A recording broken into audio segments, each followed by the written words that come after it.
10,000 টাকা ধার দিবেন প্লিজ। রাতে রুমে শুয়ে গল্প লিখছি, হঠাৎ ফোনের স্ক্রিনে মেসেজটি ভেসে উঠলো। আমি মেসেজটি সিন করে আইডির ভিতরে ঢুকলাম। আইডিটির নাম ছিল নীল প্রজাপতি। প্রোফাইলে কোনো পিকচারও নাই, ফেক আইডি মনে হচ্ছে, তাই কোনো রিপ্লাই দিলাম না।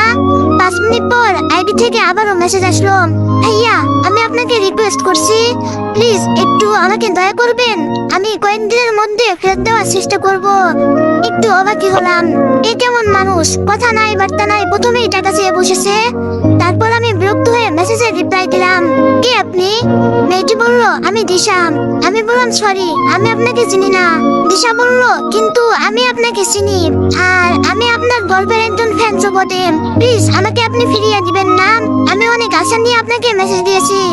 আমি বললাম, আমি আপনাকে বিশ্বাস করব কিভাবে, প্রোফাইল পিকও তো নাই, ফেক আইডি মনে হচ্ছে। দিশা বলল, প্লিজ আমাকে বিশ্বাস করেন, আমি অনেক বিপদে পড়েছি, না হলে আপনার থেকে কখনোই চাইতাম না, আমি মোটেও ওই ধরনের মেয়ে না। আমি বললাম, আপনি যে মেয়ে আমার তো এটাই বিশ্বাস হচ্ছে না। দিশা বলল, ঠিক আছে নাম্বার দেন, আমি ফোন দিচ্ছি, তাহলে তো বিশ্বাস করবেন। আমি ভাবলাম একটু মজা নেই, তাই নাম্বার দিলাম। দেখলাম 1 মিনিট পরই একটা আননোন নাম্বার থেকে মেসেজ আসলো। ফোন রিসিভ করতে ওপাশ থেকে বলে উঠলো, আসসালামু আলাইকুম। কণ্ঠটা শুনে আমি খাটে বসে থেকে দরাম করে শুয়ে পড়লাম। মনে মনে ভাবলাম, হাই হাই, এটা কণ্ঠ নাকি অন্য কিছু? মনে হচ্ছে সত্যি কোনো নীল প্রজাপতি আমার কাছে এসে গুনগুন করছে। জন্মের পর কত কিছু মিষ্টি মুখে দিলে কণ্ঠটা এত সুন্দর হয় তার হিসাব করতে পারলাম না। আমার ভাবনার বিচ্ছেদ ঘটলো মেয়েটির সেই সুমিষ্ট কণ্ঠে। ওপাশ থেকে আবার বলে উঠলো, কি হলো, কথা বলছেন না কেন? সালাম দিয়েছি। আমি দুধলাতে বললাম, ওয়ালাইকুম আসসালাম। দিশা বলল, এখন বিশ্বাস হয়েছে তো আমি মেয়ে? আমি বললাম, জি। দিশা বলল, প্লিজ আমাকে হেল্পটা করেন, অনেক বিপদে পড়েছি। আমি বললাম, কি সমস্যা বলেন? দিশা বলল, আমি পরে বিস্তারিত আপনাকে জানাবো, এখন এত কিছু বলতে পারবো না। কেন জানি মেয়েটাকে হেল্প করতে আমার মন ছাই দিল। তারপর আমি বললাম, ঠিক আছে আপনার বিকাশ নাম্বারটা দেন। দিশা বলল, এটাই আমার বিকাশ নাম্বার, এই নাম্বারেই সেন্ড করেন। আমি বললাম, ঠিক আছে বলে ফোনটা কেটে দিলাম। তারপর তার নাম্বারে 10,000 টাকা পাঠিয়ে দিলাম। অনলাইনে গিয়ে একটু পরে দেখলাম মেয়েটি আবার মেসেজ দিয়েছে। দিশা বলল, থ্যাংক ইউ, আপনার এই জিন কখনোই ভুলবো না। আমি বললাম, সমস্যা নেই। দিশা বলল, এখন রাখছি, পরে আমি নোট দিব, ভালো থাকবেন, আল্লাহ হাফেজ। আমি শুধু সিন করলাম। সেদিনের মতো গল্প লিখে আমি শুয়ে পড়লাম। ও, আপনাদের তো আমার পরিচয় দেওয়া হলো না, চলুন পরিচয় হওয়া যাক। আমি রাকিব, বাসা বগুড়া জেলাতে, খুব দুষ্ট প্রকৃতির ছেলে। বগুড়া আজিজুল হক কলেজে অনার্স 3য় বর্ষে পড়াশোনা করছি। বাবা মায়ের একমাত্র ছেলে, তাই অনেক আদরের। বাকিটা গল্পেই জানতে পারবেন। প্রত্যেকদিন আম্মু ঘুম থেকে ডেকে তোলে, আজকেও তার মোটেও বিপরীত হলো না। আম্মু বলল, রাকিব। আমি বললাম, আম্মু বলল, উঠবি না নাকি ঝাড়ু নিয়ে আসবো? আমি বললাম, আম্মু এমন করো কেন, আর একটু ঘুমাই প্লিজ। আম্মু বলল, কলেজে যাবি না? আমি বললাম, যাবো তো, কয়টা বাজে? আম্মু বলল, 8:30।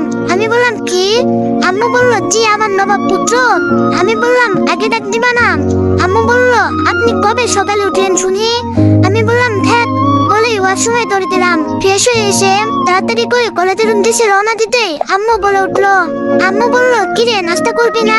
আমি বললাম, না আম্মু, ক্যান্টিনে করে নিব। বাইক নিয়ে সোজা কলেজে চলে আসলাম। কলেজে এসে দেখি আমার বন্ধু মেহেদি, রানা, ঋতু আগেই বসে আছে। মেহেদি আর ঋতু রিলেশনশিপে আছে। আমি বাইকটা বার করে ওদের কাছে গেলাম, গিয়ে বললাম, হয়েছে তুই কপতি, আর প্রেম করতে হবে না, অনেক প্রেম করেছিস। মেহেদি বলল, কাবাব মে হান্ডি চলে আসছিস? আমি বললাম, হ্যাঁ, তোদের ঝামেলা হলে এবার আমার কাছে আসিস, খুব ভালো করে হেল্প করবো। মেহেদি বলল, সরি দোস্ত, তুই ছাড়া আমাদের আর কি আছে বল? আমি বললাম, তেল দেওয়া বন্ধ কর। রানা বলল, তোরা এগুলো বন্ধ করতো, চল ক্লাসে যাবি না? আজকেই তো শেষ ক্লাস, তারপর ঈদের জন্য কলেজ ছুটি হয়ে যাবে, শেষ ক্লাসটা করে আসি চল। আমি বললাম, আচ্ছা রাখজন, ঈশ্বরচন্দ্র বিদ্যাসাগর। মেহেদি ও ঋতু হাসতে লাগলো। রানা বলল, এই খবরদার হাসবি না তোরা। আমি বললাম, দোস্ত তার আমার সাথে একটা সুন্দর ঘটনা ঘটে গেছে। ঋতু বলল, কি হয়েছে রে মামা, খুলে বলতো। তারপর আমি কালকে রাতের ঘটনা পুরোটা খুলে বললাম। সব শুনে ওরা হা করে সবাই আমার দিকে তাকিয়ে আছে। কিছুক্ষণ পর মেহেদি বলল, এটাকে তুই সুন্দর ঘটনা বলিস? আমি বললাম, তো কি বলবো? মেহেদি বলল, এগুলো মেয়েদের ধান্দায় এটা। তুই তো পুরোই ফাঁসে গেছিস মামা। তোর টাকাটা দেওয়া মোটেও উচিত হয়নি। এই টাকাটা তুই মোটেও ফেরত পাবি না। আমি বললাম, আমার মন বলছে ও মোটেও এরকম মেয়ে নয়।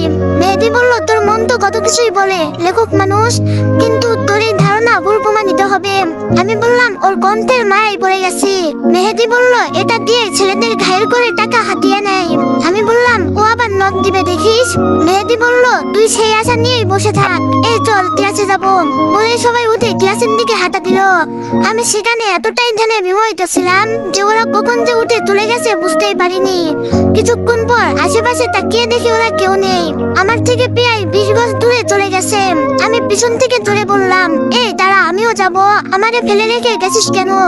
তারপর আমরা সবাই মিলে ক্লাসরুমে চলে আসলাম। যথারীতি এক এক করে 3টা ক্লাস হলো। ক্লাসের মাঝে ঈদের ছুটির নোটিশ দিয়ে দিল। ক্লাস শেষে আবার ক্যাম্পাসে এসে বসলাম। ঋতু বলল, আজকে থেকে তো ক্লাস 1 মাস ছুটি, চলো আজকে একটু ঘুরে আসি, আবার 1 মাস পর দেখা হবে। আমি বললাম, আইডিয়া খারাপ না, যাওয়া যায়। তারপর আমার বাইকে আমি আর রানা, আর মেহেদির বাইকে মেহেদি আর ঋতু উঠেছে। ঋতু মেহেদিকে পেছন থেকে জড়িয়ে ধরে আছে। সারা গার্লফ্রেন্ড থাকলে এমনই হয়। আজ একটা গার্লফ্রেন্ড নেই বলে পিছনে ছেলেকে বসিয়ে নিয়ে যাচ্ছি। আমি শুধু দর্শক হয়ে ওদের এইসব দেখে গেলাম। আজ একটা গার্লফ্রেন্ড থাকলে আমাকেও এভাবে জড়িয়ে ধরে থাকতো। আহ, কি ফিলিংস। যাই হোক, আমরা বাইকে অনেক জায়গায় ঘুরলাম। তারপর রেস্টুরেন্টে খাওয়া দাওয়া করে রাতে বাসায় ফিরলাম। কলিং বেল চাপতেই আম্মা এসে দরজা খুলে দিল। খুলেই আমাকে জিজ্ঞেস করলো, কিরে, সেই সকালে কলেজের জন্য বের হয়েছিস আর কেবল ফিরলি? এত দেরি হলো কেন? আমি বললাম, আজ থেকে কলেজ 1 মাসের জন্য ছুটি, তাই ফ্রেন্ডদের নিয়ে একটু ঘুরতে বের হয়েছিলাম। আম্মু বলল, আমি খাবার দিচ্ছি, ফ্রেশ হয়ে খেতে আয়। আমি বললাম, আমি বাইরে থেকে খেয়ে আসছি আম্মু, তোমরা খেয়ে নিও। বলেই আমি নিজের রুমে চলে আসলাম। রুমে এসে ফ্রেশ হয়ে নিলাম। বিছানায় শুয়ে একটু অনলাইনে গেলাম। অনলাইনে এসে আগে নীল প্রজাপতি আইডিটা চেক করলাম। দেখলাম অফলাইন। আজকে সারাদিন অনলাইনে আসেনি। মেসেঞ্জারে শত মেসেজের ভিড়েও তার মেসেজের শূন্যতা ফিল করতে লাগলাম। মনের ভিতরে একটা অজানা ভয় কাজ করলো। মেয়েটির কথাটাই কি সত্যি হয়ে যাবে? মেয়েটা কি আমার সাথে চিট করে টাকাগুলো নিল? এবার কি সত্যি আমার মনটা ভুল প্রমাণিত হবে? এইসব ভাবতে ভাবতে মনটাই অনেক খারাপ হয়ে গেল। তারপর বেশিক্ষণ অনলাইনে না থেকে গল্প লিখে ঘুমিয়ে পড়লাম। সকালে আম্মুর ডাকে ঘুম ভাঙলো। আম্মু বলল, রাকিব, এই রাকিব, তুই এত অলস কেন? ও দেখুনি। আমি বললাম, আম্মু, আজকে তো ক্লাস নেই, আজকে অন্তত ঘুমাই প্লিজ। আম্মু বলল, অনেক ঘুমিয়েছিস, এবার ওঠ, 10টা বাজে। আমি বললাম, ওটা কি করব তুমিই বলো। আম্মু বলল, একটু বাজারে যান, আমি লিস্ট করে দিচ্ছি। আমি বললাম, আমি পারবো না, তুমি আব্বুকে বলো। আম্মু বলল, তোর আব্বু অফিসে চলে গেছে। আমি বললাম, আমি কি কখনো বাজার করেছি? আমি ওইসব পারবো না। আম্মু বলল, করিসনি বলেই তো আজকে থেকে করবি। তোর কলেজে 1 মাস ছুটি, তাই এই 1 মাস বাজার তুই করবি। আমি বললাম, আমি পারবো না। আম্মু বলল, তাহলে তোর খাওয়াও বন্ধ। আমি বললাম, আম্মু এমন করো কেন? আম্মু বলল, যাবি নাকি তোর ফোনটাও আছাড় মারবো? আমি বললাম, এই না, আমার লাইফের সবচেয়ে কাছের সঙ্গী ফোন, ওর কিছু হলে আমি বাঁচবো না। আম্মু বলল, তোর নাটক বন্ধ কর আর তাড়াতাড়ি যা। আমি বললাম, ঠিক আছে, তুমি যাও, আমি আসছি। বলে আম্মু চলে গেল। আমি উঠে ফ্রেশ হয়ে নিলাম। তারপর রেডি হয়ে নিচে আসলাম। এসে হালকা নাস্তা করে আম্মুর দেওয়ার লিস্টটা নিয়ে বাজারের উদ্দেশ্যে রওনা দিলাম। আজ বুঝলাম বাজার করা সত্যি অনেক কষ্টের কাজ। বাপরে, আব্বু যে কেমনে করে বুঝি না। একেই বলে হয়তো পরিবারের দায়িত্ব। যাই হোক, প্রায় 1 ঘন্টা বাজারে ঘোরাঘুরি করে আম্মুর দেওয়ার লিস্ট অনুযায়ী শাকসবজি, মাছ মাংস কিনে বাসার উদ্দেশ্যে আবার রওনা দিলাম। বাসায় এসে আম্মুর হাতে বাজার দিয়ে আবার রুমে চলে আসলাম। এসে একেবারে গোসল করে নিলাম। খাটে হেলান দিয়ে শুয়ে আসি। আবার মেয়েটির কথা মনে হলো। মনে হতে আবার অনলাইনে গেলাম। কিন্তু রাতের মতোই অনলাইনে আসার পর আবার আমার মুখটা মলিন হয়ে গেল। কেননা আজকেও মেয়েটি অনলাইনে আসেনি। গল্পের কমেন্টস গুলো চেক করে আবার অফলাইনে চলে গেলাম। মনে হচ্ছে মেয়েটির কথাই সত্যি হলো। রুমে ভালো লাগছে না, তাই একটু সাথে চলে আসলাম। মেয়েটিকে একটা ফোন দিলাম। ফোন রিসিভ করতেই মেহেদি বলল, দোস্ত বল, কি খবর? আমি বললাম, তোর কথাই মনে হয় সত্যি হলো রে। মেহেদি বলল, তোরে আগেই বলছিলাম, তুই তো আমার কথা বিশ্বাস করলি না। আমি বললাম, কি করবে এখন বুঝতে পারছি না। ওর কণ্ঠের মায়ায় পড়ে গেছি।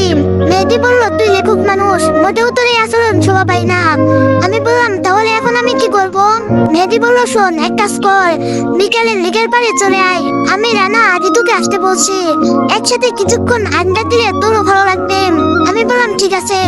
মেহেদি বলল, চিন্তা করিস না বেশি, আল্লাহ হাফেজ। আমি বললাম আল্লাহ হাফেজ বলে ফোনটা কেটে দিলাম। তারপর নিচে গিয়ে দুপুরের খাবার খেয়ে রুমে আসলাম। এসে কিছুক্ষণ বিশ্রাম নিয়ে বিকালে বাইক নিয়ে লেকের পাড়ে চলে আসলাম। এসে দেখি মেহেদি আর ঋতু আগে থেকে এসে বসে প্রেম করছে। আমি ওদের দেখে বললাম, ও এই জন্যই আসতে বলছিস, যেন তোরা প্রেম করতে পারিস, তাই তো? মেহেদি বলল, তোর কি কথা সবসময় আমাদের জন্য রেডি থাকে? আমাদের কথার মাঝে রানাও চলে আসলো। এসেই বলল, কিরে, গ্রুপ স্টাডি শুরু হয়েছে? আমি বললাম, কিসের গ্রুপ স্টাডি? রানা বলল, কেন? মেহেদি তো বললো বিকালে তোরা নাকি সবাই গ্রুপ স্টাডি করবি, তাই আমাকেও আসতে বলছিস। আমি বললাম, কিরে মেহেদি, বিদ্যাসাগর কি বলে? মেহেদি বলল, বিদ্যাসাগরকে এগুলো না বললে ওকে আসতো, তাই বলছি। রানা বলল, আমাকে এভাবে ঠকাতে পারলি তুই? ওর কথা শুনে আমরা সবাই অনেক জোরে হেসে উঠলাম। তারপর সবাই মিলে অনেকক্ষণ আড্ডা দিলাম। বাসায় ফিরতে ফিরতে রাত হয়ে গেল। কলিং বেল চাপতেই ভিতর থেকে আম্মু এসে দরজা খুলে দিল। তারপর আম্মু বলল, তোর এই রাত করে বাড়ি ফেরার অভ্যাস কবে ত্যাগ করবি বলতো? আমি বললাম, আরে আম্মু, এইরকম করছো কেন? এখন তো পড়াশোনা নেই, তাই একা একা রুমে বসে কি করব? তাই একটু বন্ধুদের সাথে আড্ডা দিতে গিয়েছিলাম। আম্মু বলল, খাইতে আয়। আমি বললাম ঠিক আছে। তারপর ফ্রেশ হয়ে রাতে খাবার খেয়ে নিলাম। রুমে গিয়ে ঘুমানোর আগে আবারও অনলাইন চেক করলাম, কিন্তু ফলাফল আবার শূন্যই পেলাম। মন খারাপ করে ঘুমিয়ে পড়লাম। এভাবে প্রায় 4 দিন কেটে গেল। 5 দিনে রাত্রি বেলায় আমি গল্প লিখতেছি, হঠাৎ মেসেঞ্জারে টুং করে একটা শব্দ করে মেসেজ আসলো। অধিক আগ্রহে ফোনটা হাতে নিয়ে মেসেঞ্জার ওপেন করে আমার চোখে খুশি যাওয়া ভেসে উঠলো। মনের মুখটা থেকে একটি হাসি ফুটে উঠলো, কারণ মেসেজটা ছিল নীল প্রজাপতির আইডি থেকে। মেসেজটা ছিল দিশার। দিশা বলল, আসসালামু আলাইকুম ভাইয়া। আমি সাথে সাথে রিপ্লাই দিলাম, ওয়ালাইকুম আসসালাম। দিশা বলল, ফোন দিতে পারি? আমি বললাম, ওকে দেন। তারপর কিছুক্ষণ পরই দিশা ফোন দিল। আমি ধরেই ওকে কথা বলতে না দিয়ে আমি বললাম, এই মেয়ে, একটা ছেলের কাছ থেকে টাকা নিয়ে উধাও হয়ে যাওয়া, এটা কোন ধরনের ভদ্রতা? আমার বন্ধু ঠিক কথাই বলেছে, তোমরা মেয়েরা এরকমই ধান্দাবাজ, কথার মাধ্যমে ছেলেদের পটিয়ে এভাবে টাকা নেন। দিশা বলল, ভাইয়া, আপনি যেরকম ভাবছেন আমি সেরকম মেয়ে না। আমি বললাম, সেট আপ, চুরের মায়ের বড় গলাম। এই, আমার টাকা কবে ফেরত দিবেন বলেন তো, ধান্দাবাজ মেয়ে কোথাকার? এভাবে আমি দিশাকে আরো কিছুক্ষণ ধরে বকলাম, কিন্তু আশ্চর্যের বিষয়, ও শুধু শুনেই গেল, একটা প্রতি উত্তর করলো না। একটু পর আমি আবার বললাম, কি হলো, চুপ করে আছেন কেন? বুঝতে পারলাম দিশা কান্না করছে, হয়তো একটু বেশি বলে ফেলছি। একটু পর দিশা বলল, সত্যি আমি ওরকম মেয়ে নয় ভাইয়া, টাকাগুলো আমি কেন নিয়েছিলাম জানেন? আমি বললাম, কেন? দিশা বলল, চুরির অপবাদে। আমি বললাম, মানে বুঝলাম না। দিশা বলল, কিছু না, পরে শুনেন, কখনোই অভাগীর গল্প। আমি বললাম, আমি এখনই শুনতে চাই। দিশা বলল, আমাকে ডাকছে, আমি পরে কখনো বলবো। আর হ্যাঁ, আমি আপনার টাকা খুব শীঘ্রই ফেরত দিয়ে দিব, চিন্তা করবেন না। আমি এরকম মেয়ে না ভাইয়া। আজকে খুব সুন্দর কথা আমাকে বলছেন, শুনে খুব খুশি হলাম, ধন্যবাদ আপনাকে, ভালো থাকবেন। আমি বললাম, শোনেন। দিশা বলল, জি বলেন। আমি বললাম, সরি। দিশা বলল, কেন? আমি বললাম, তখন রাগের মাথায় কি না কি বলছি। আসলে এর মধ্যে আমার বন্ধু ওইসব বাজে কথা বলে মনটাকে কালো বানাইছিল, তাই ওইসব বলছি। আমি সত্যি অনেক দুঃখিত। দিশা বলল, সমস্যা নেই, এইসব শুনে আমার অভ্যাস হয়ে গেছে, আর কষ্ট হয় না। তবে আপনার কাছ থেকে এটা আশা করছিলাম না। আমি ভাবছিলাম আপনি আমাকে বুঝবেন। আমি বললাম, সরি বললাম তো, আর আপনাকে অভিযোগ করার চান্স দিব না, কথা দিলাম। আপনি তো বলছিলেন আপনি আমার গল্পের ফ্যান, তাই লেখক হিসাবে কি ক্ষমা পাওয়ার যোগ্য না আমি? দিশা বলল, আরে কি বলেন, অবশ্যই আমি ক্ষমা করে দিয়েছি। আমি বললাম, তাহলে প্রমাণ দেন ক্ষমা করছেন। দিশা বলল, ক্ষমা করার আবার প্রমাণ কেমনে দেয়? আমি বললাম, আমাকে তুমি করে ডাকলে ভাববো ক্ষমা করছেন। দিশা বলল, আপনি খুব চতুর মানুষ। আমি বললাম, বুঝেছি, ক্ষমা করেননি। দিশা বলল, আচ্ছা যাও তুমি। আমি বললাম, থ্যাংক ইউ। দিশা বলল, এখন আমি রাখছি, পরে কথা হবে, ভালো থাকো, আল্লাহ হাফেজ। আমি বললাম, আল্লাহ হাফেজ বলে ফোনটা রেখে দিলাম। আজকে অনেক খুশি লাগতেছে, খুশি মন নিয়ে ঘুমিয়ে পড়লাম। মাঝরাতে হঠাৎ আম্মুর ডাকে ঘুম ভেঙে গেল। হঠাৎ মাঝরাতে আম্মু ডাকছে কেন? কোনো সমস্যা হলো না তো আবার? তাড়াতাড়ি করে রুমের দরজা খুলে দিয়ে বললাম, কি হয়েছে আম্মু, সকাল তো এখনো হয়নি, মাঝরাতে ডাকছো যে, কোনো সমস্যা? আম্মু বলল, না, সমস্যা হবে কেন? আমি বললাম, তাহলে ডাকছো কেন? আম্মু বলল, আরে আজ থেকে যে রোজা শুরু, ভুলে গেলি, রোজা থাকবি না? আমি একটু ভেবে বললাম, তাই তো আজ থেকে তো রোজা শুরু, ভুলেই গিয়েছিলাম। ধ্যান ভাঙলো আম্মুর কথাই। আম্মু বলল, কিরে এরকম হা হয়ে দাঁড়িয়ে আছিস কেন, চল ফ্রেশ হয়ে সেহরি করে নিবি। আমি বললাম, আম্মু আমি রোজা থাকবো না। আম্মু বলল, কেন? আমি বললাম, তুমি জানো তো আমি না খেয়ে বেশিক্ষণ থাকতে পারি না। আম্মু বলল, 1 মাস দিনের বেলা না খেলে কিছুই হবে না, চল। আমি বললাম, না আমি যাব না।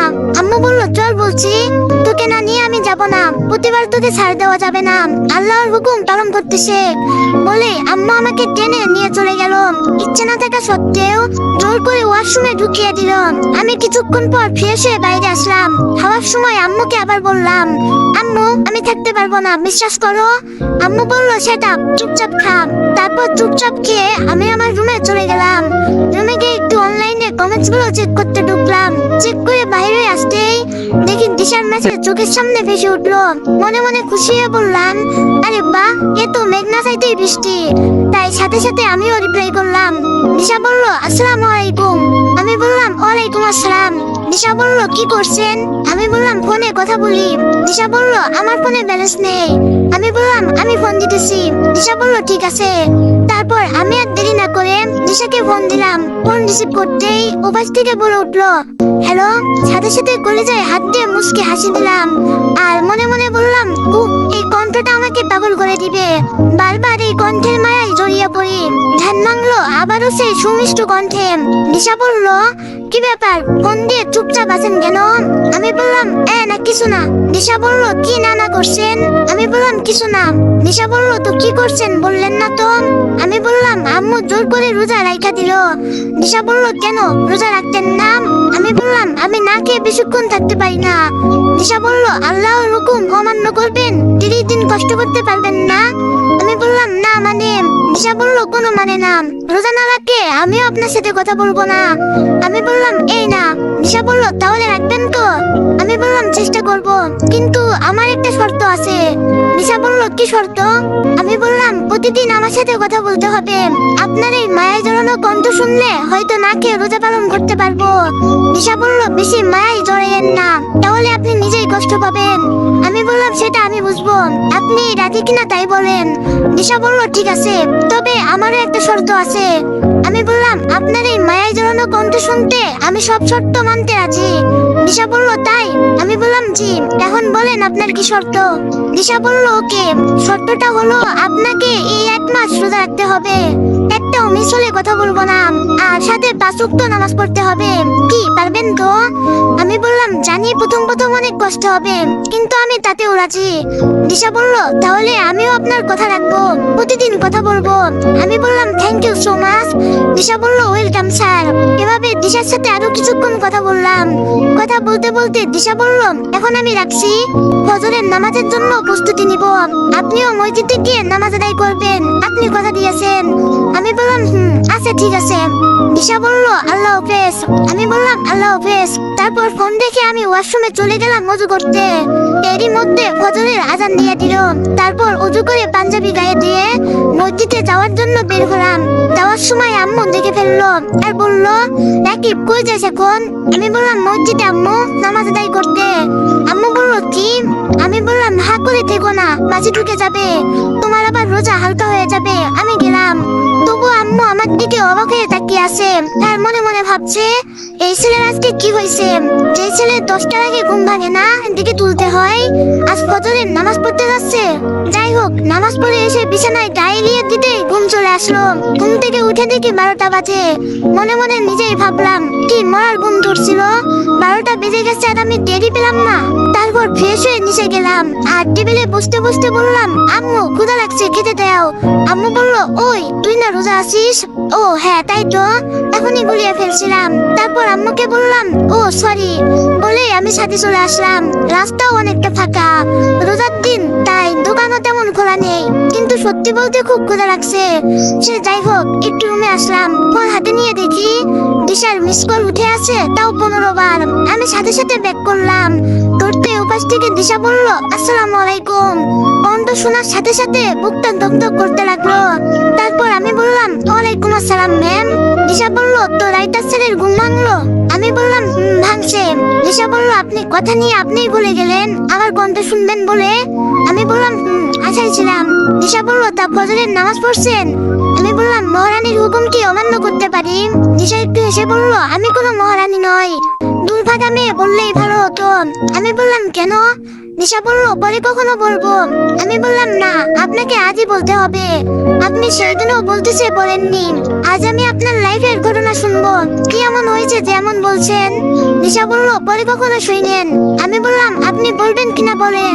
দিশা বলল, ঠিক আছে, আপনি গোসল করে জোহরের নামাজ আদায় করে আসেন, এসে একটা নখ দিয়েন, তখন বলবো। আমি বললাম, সত্যিই তো? দিশা বলল, সত্যি। রোজা রেখে মিথ্যা কথা কেন বলবো? আমি বললাম, আচ্ছা ঠিক আছে, রাখছি তাহলে। দিশা বলল, আল্লাহ হাফেজ। আমি বললাম, আল্লাহ হাফেজ বলে আমি ফোনটা রেখে দিয়ে গোসল করে নিলাম। তারপর আবার নামাজ আদায় করতে গেলাম। আম্মু শুধু অবাক হয়ে দেখছে। কিছুক্ষণ পর মসজিদ থেকে এসে দিশাকে একটা মেসেজ দিলাম, আসসালামু আলাইকুম। দিশা কিছুক্ষণ পর রিপ্লাই দিল, ওয়ালাইকুম আসসালাম। নামাজ আদায় করছেন? আমি বললাম, জি। আপনি? দিশা বলল, মাত্র করলাম। আমি বললাম, ওকে, এখন বলেন আপনার লাইফের ঘটনা কি? তারপর দিশা বলতে লাগলো। পরবর্তী পার্টগুলো দেখতে চাইলে চ্যানেলটি সাবস্ক্রাইব করে আমাদের সাথেই থাকুন। দেখা হচ্ছে আবার পরবর্তী পার্টে। ততক্ষণের জন্য সবাইকে ধন্যবাদ।